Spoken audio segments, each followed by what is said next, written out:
লেবাননের স্থল অভিযান শুরু করেছে ইসরায়েল। লেবাননের দক্ষিণাঞ্চলের গ্রামগুলোতে সুনির্দিষ্ট লক্ষ্যবস্তুতে এই স্থল অভিযান চালাচ্ছে তারা। ১ অক্টোবর দেশটির সেনাবাহিনীর এক বিবৃতিতে এই তথ্য জানানো হয়।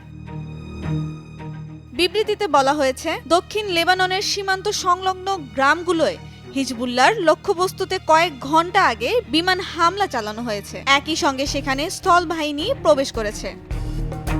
ইসরায়েলি রাজনৈতিক নেতাদের অনুমোদনের পরপরই লেবাননে স্থল অভিযান চালালো দেশটির সামরিক বাহিনী। এর মধ্য দিয়ে লেবাননে ইরান সমর্থিত সশস্ত্র গোষ্ঠী হিজবুল্লাহর বিরুদ্ধে ইসরায়েলের লড়াই নতুন মাত্রা পেল।